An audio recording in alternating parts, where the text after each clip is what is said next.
My boyfriend's sister looked me in the eye and said, "This is my house, I run it, you're just the girlfriend." I laughed it off at first. 6 months later, I realized she meant every word. I met Owen at a friend's barbecue on a warm evening when I wasn't expecting anything meaningful to happen. It was supposed to be casual, food, small talk, people coming and going. Instead, I spent 3 uninterrupted hours talking to him like we'd known each other for years. The conversation flowed easily, without effort or awkward pauses. When he asked for my number before I left, it felt natural, not forced. He texted me the next day, and from the beginning, being with him felt calm. Owen was kind in a steady, dependable way. He listened. He remembered things I said. He showed up on time, and did what he promised. After years of dating men who thrived on drama, his consistency felt like safety. Early on, he told me about his house. He bought it himself years before we met, working overtime and saving aggressively to afford it. He was proud of it, not in a bragging way, but because it represented stability, proof that he could build something solid on his own. Then he mentioned his sister Noreen. She'd moved in after her divorce. It was supposed to be temporary, just a few months while she got back on her feet. 5 years later, she was still there. Owen explained it carefully, like he didn't want me to judge her. He said family helps family. He said she'd been through a lot. I believed him. At the time, it didn't feel like my place to question it. The first time I stayed over at his house, I felt the tension immediately. Noreen watched me all evening. Not casually, not politely. It was the kind of watching that makes you suddenly aware of how you sit, how you talk, where you place your hands. She asked me questions that sounded normal but felt invasive. How long had we been dating? What did I do for work? Did I make good money? Did I rent or own? Was I planning to move in with someone soon? I answered honestly, trying not to sound defensive. When I left the next morning, Owen told me she said I seemed nice, but something felt off. He laughed like it was nothing. I didn't laugh. Something about it stayed with me. Over the next year, nothing improved. If anything, it got worse. Noreen didn't warm up to me. She became more territorial. She rearranged things after I cleaned, moving items just enough that I knew it was intentional. She cooked big meals on nights Owen and I had plans, acting wounded if he still chose to go out with me. She interrupted our conversations constantly. She knocked on his bedroom door late at night for reasons that weren't urgent. She made sure I never forgot she lived there too. I told myself she was insecure. I told myself she was afraid of being replaced. I told myself time would help. After about 18 months together, Owen asked me to move in. I said yes without hesitation. I loved him, and believed we were building a future. The excitement faded when I realized Noreen wasn't going anywhere. Owen said she just needed more time.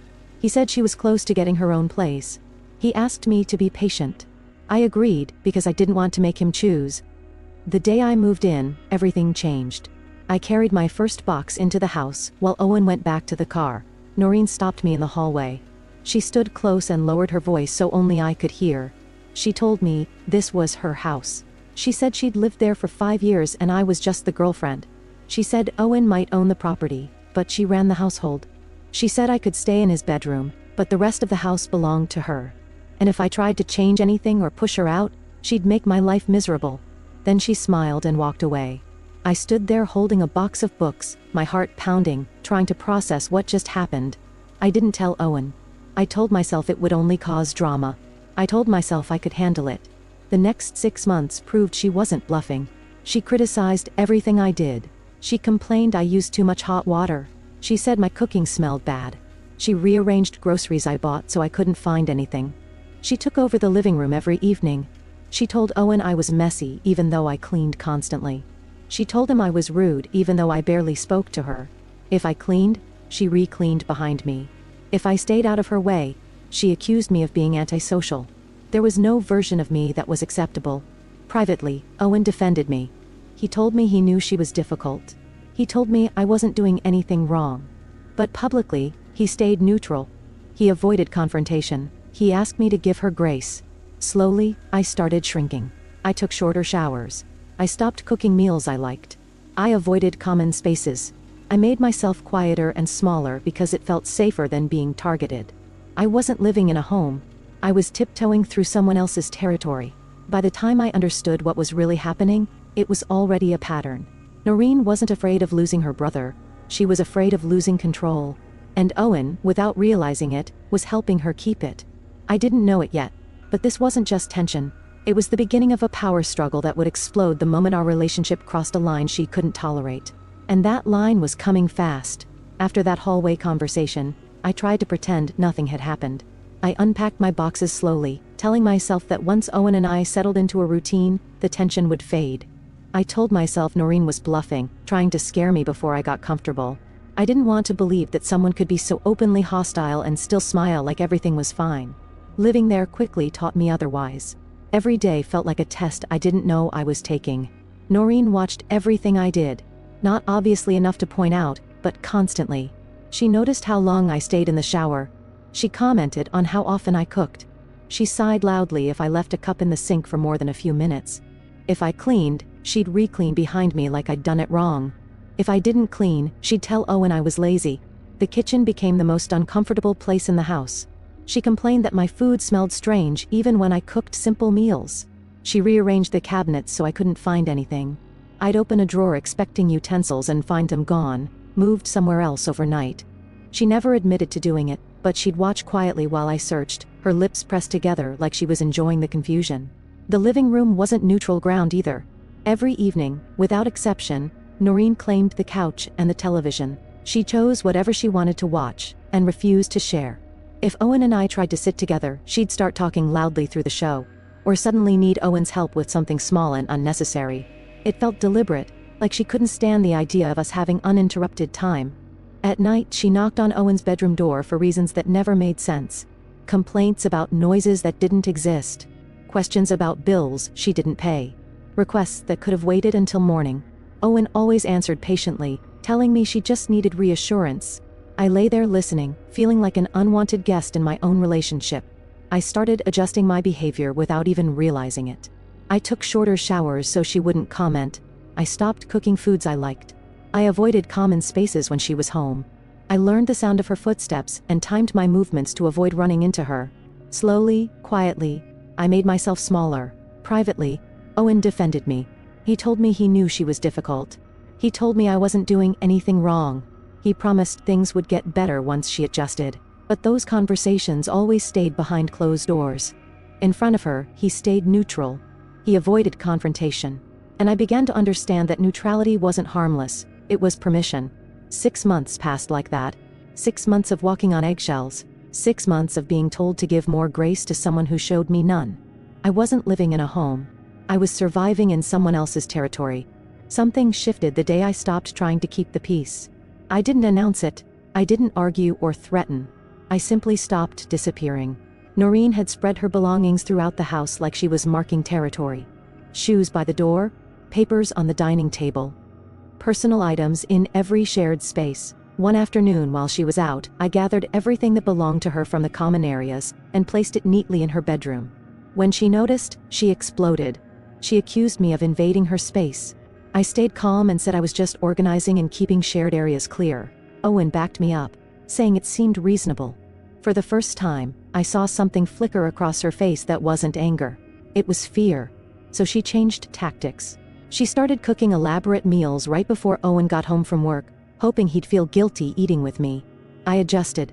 I cooked earlier. I made his favorite meals and had dinner ready when he walked in. Owen didn't eat twice. She ate alone. That was the moment I realized this wasn't about food or space. It was about control. I created a chore schedule and posted it on the refrigerator. I included myself, Owen, and Noreen. She laughed and said I had no right to assign her tasks. I calmly told Owen that since she lived there rent-free, contributing was fair. To my surprise, he agreed. He told Noreen she needed to help out. That was the first real boundary he'd ever set with her. She didn't handle it well. She skipped her chores. I pointed it out calmly. She made passive-aggressive comments. I responded with polite neutrality. She tried to pull Owen aside to complain. I made sure we spent our time together openly. I wasn't fighting her. I was just refusing to vanish. And she was losing control. The house didn't belong to her the way it used to, and she knew it. The more I stood my ground, the more tense she became. Her comments got sharper. Her moods more unpredictable. She couldn't scare me into leaving, so she started planning something bigger. I didn't know it yet, but the moment Owen mentioned the word engagement, Noreen stopped pretending entirely. And when that mask finally slipped, everything she'd been hiding came rushing to the surface. The first time Owen mentioned the word engagement, it wasn't dramatic. There was no ring, no plan, no announcement. We were sitting on the edge of the bed one quiet evening, talking about the future the way couples do when they feel safe. He asked casually what kind of ring I liked. I laughed and said I'd never really thought about it. That's when I heard footsteps stop outside the bedroom door. The air shifted instantly. The house felt tense in a way I couldn't explain. Owen hadn't noticed yet, but I had. When you live with someone who monitors everything, you learn to recognize silence as a warning. The door opened without knocking. Noreen stood there staring at us. Her face drained of color first, then flushed red so fast it was alarming. Her chest rose and fell like she'd just run up a flight of stairs. Owen started to speak, but she cut him off by turning sharply and storming into the living room. We followed her because leaving things unresolved never worked with her. She spun around and pointed at me like I was the enemy. She said getting engaged would be the biggest mistake of Owen's life. She said I was obviously using him for his house. She said I'd already pushed her out, and now I was trying to steal her brother completely. Her voice rose with every sentence, sharper and louder. Owen tried calming her down, saying we were just talking, that nothing was decided. He used her name over and over in that quiet tone he used when he didn't want conflict. It didn't help. She was past listening. I stayed silent. I'd learned that anything I said would only make me the villain. Eventually, she ran out of steam and locked herself in her bedroom. The house went quiet again, but it wasn't peaceful. It felt brittle, like glass about to shatter. The next 3 days were hell. The first night, she played music at 2 in the morning. Loud, bass heavy. The walls vibrated. I barely slept. Owen knocked on her door and asked her to turn it down. She said she couldn't sleep and needed it to relax. The second morning, I woke up early for work and found there was no hot water. I waited. Nothing. I stepped out of the freezing shower and walked into the kitchen where Noreen was calmly making coffee.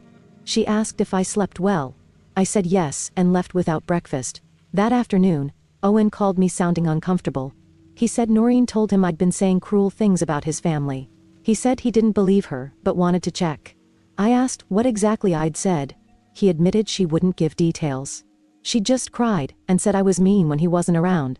That's when I started documenting everything. I wrote down dates and times, when the music started and stopped, when the hot water ran out, when Owen told me about her complaints.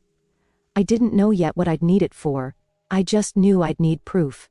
2 weeks later, Owen took me to our favorite Italian restaurant. He was nervous the entire meal. When the plates were cleared, he took my hand and told me he loved me and wanted to spend his life with me. Then he pulled out a small velvet box. Inside was his grandmother's ring. I said yes before he finished asking. We were happy, truly happy, for the drive home. We talked about timelines, weddings, and the future. Then we pulled into the driveway and saw Noreen standing at the living room window, watching us. Arms crossed, curtain pulled back. Owen wanted to tell her that night. I suggested waiting. He said it wasn't fair to keep it from her. He sat her down and told her we were engaged. She broke down immediately, loud sobbing, gasping for breath. She said Owen was abandoning her just like her ex-husband had. She said I'd turned him against his family. She said she had nowhere to go and couldn't afford to live alone. Owen moved to comfort her. He told her nothing had to change right away. He said she could stay as long as she needed. My stomach dropped. After she went to her room, I told Owen we needed to talk. I explained that I wasn't moving forward with wedding planning while his sister lived there rent-free and treated me like an intruder. He got defensive. He said she was going through a hard time. I asked how long I was supposed to wait. He didn't have an answer. The sabotage escalated fast after that. She scheduled loud home projects during venue tours. She criticized every decision. She claimed spring weddings were cursed because her marriage ended in April. She inserted herself into every conversation. I stopped arguing and kept writing everything down. Then Becca told me she'd seen Noreen driving a nearly new, expensive car. That's when everything unraveled. I found her job online. The salary range made my stomach drop. She was making more than Owen. I realized she'd been perfectly capable of supporting herself for years. She just didn't want to. When Owen saw the evidence, something finally shifted in him. And for the first time since I'd known him, he chose to stop protecting his sister and start protecting his future. When Owen finally saw the numbers on his phone screen, the color drained from his face. He didn't say anything at first. He just kept scrolling, rereading the same information like his brain refused to accept it. I sat across from him at the kitchen table, my notes spread out between us, waiting. Noreen wasn't just struggling. She wasn't barely surviving. She was earning more than he was. The realization hit him hard. He'd been working overtime to cover household expenses while his sister lived rent-free, saving money and pretending she was helpless. Years of guilt and excuses collapsed in a single moment. He rubbed his face with both hands and whispered that he felt stupid. I told him he wasn't stupid. He was manipulated. That night, he asked Noreen to sit down in the living room. I stood next to him, not hiding in the bedroom this time. She looked irritated, like we were interrupting her evening. Owen took a deep breath and told her she had 60 days to move out. He said he'd help with the first month's rent and the deposit, but the current arrangement was over. Her reaction was immediate and explosive. She accused me of poisoning him against his own family. She said he was choosing some woman he barely knew over the sister who'd always been there for him. When that didn't work, she started crying. Real tears, shaking shoulders, the whole performance. She said she had nowhere to go. She said she couldn't afford to live alone. Owen reminded her about her job and the savings she'd hidden. The tears stopped. Her face went cold in a way that was genuinely unsettling. She said this wasn't over. The next few weeks were tense but quiet. Noreen acted like she was cooperating. She looked at apartments online. She went to a few viewings. Owen relaxed slightly, hoping maybe this would end without a fight. I didn't trust it. She was too calm. Exactly 1 week before the deadline, Noreen developed mysterious stomach pains. She came out of her room bent over, groaning dramatically. Owen rushed her to the hospital. 4 hours later, the doctors found nothing wrong. She came home with pain medication and a referral. The next morning, she announced she couldn't possibly focus on moving while dealing with a health crisis. Owen started wavering. I didn't. I pointed out the timing. I pointed out the lack of diagnosis. I told him this was manipulation. When she went to the emergency room again 2 days later with the same results, even he started to see it. The deadline came and went. Noreen was still there. That's when I packed a bag. I told Owen I wasn't leaving him, but I was done participating in a cycle where boundaries existed only until his sister created a crisis. I said I'd stay with Becca until Noreen was actually gone. Owen broke down. He begged me to stay. I hugged him and told him this was the only way he'd follow through. 2 days later, Owen showed up at Becca's apartment looking destroyed and determined. He said he enforced the deadline. He gave Noreen 1 week to leave or he'd file for eviction. Her mysterious illness vanished overnight. That week was hell. She destroyed things on purpose. She ruined my clothes with bleach. She carved words into the hardwood floor. She broke family heirlooms and left them where we'd find them. Owen documented everything, his hands shaking as he took photos. When she still refused to leave, Owen filed eviction paperwork. Handing her those papers changed something in him. The guilt faded. The anger finally surfaced. He wasn't just disappointed anymore. He was done. 3 months after the first ultimatum, a moving truck pulled into the driveway. Noreen supervised silently as her belongings were loaded. She didn't say goodbye. When the truck drove away, Owen collapsed into my arms and cried harder than I'd ever seen. The house was finally ours, but the damage she left behind wasn't just physical. Owen spent weeks second-guessing himself, wondering if he'd been too harsh, feeling guilty for choosing his future over his past. We started counseling to untangle years of manipulation and enabling. It helped more than I expected. We repainted rooms. We replaced floors. We reclaimed space. Slowly, the house felt lighter. And just when things started to feel peaceful, Owen's phone buzzed with a message from Noreen asking to meet for coffee. I looked at him and realized the real test wasn't her leaving. It was what happened next. The house felt strange after Noreen left. Not empty exactly, just quiet in a way I wasn't used to. For years there had always been tension humming under the surface, like a constant background noise you only notice once it's gone. Without her footsteps, her comments, her moods filling every room, the silence felt unfamiliar. Owen struggled more than I expected. In the first few weeks, guilt hit him in waves. He'd wake up in the middle of the night and check his phone, half expecting a message from her. He'd suggest driving by her apartment just to make sure she was okay. Sometimes he'd stare at nothing and say he wondered if he'd been too harsh. I reminded him gently, over and over, that boundaries weren't cruelty. That Noreen was an adult who had chosen control over independence for years. That protecting our future didn't mean abandoning his sister. We started couples counseling not because we were falling apart, but because we wanted to make sure we didn't repeat old patterns. The therapist helped Owen see how deeply ingrained his role as Noreen's protector had been. Avoiding conflict had felt like kindness to him, but it had quietly destroyed his relationships. Naming that truth was painful, but freeing. Little by little, the house became ours. We repainted the bedroom first. Noreen had chosen the old color years ago, a dull beige that made everything feel heavy. We replaced it with a soft gray blue that reflected light instead of absorbing it. Owen replaced the scratched hardwood flooring himself, working late into the night. I helped where I could. Every repair felt symbolic, like we were erasing years of damage, both visible and invisible. The living room came next. We rearranged the furniture so it encouraged conversation instead of isolation. I added plants. Owen built shelves for our books. Sunlight finally reached parts of the room that had always felt dark. For the first time since I moved in, the house felt like a shared space, not contested territory. Owen slept better. I did too. 2 months after Noreen moved out, Owen got a text from her asking if he wanted to meet for coffee. The message was different from before. No demands. No guilt. Just a question. Owen showed it to me immediately. He asked how I felt. I told him honestly that it was his decision, and I trusted him to hold boundaries. When he came back from that meeting, he looked tired but calm. He told me Noreen had apologized, without excuses. She admitted she'd become dependent and controlling after her divorce. She said losing the house forced her to confront things she'd been avoiding. She'd started therapy. She didn't ask to move back.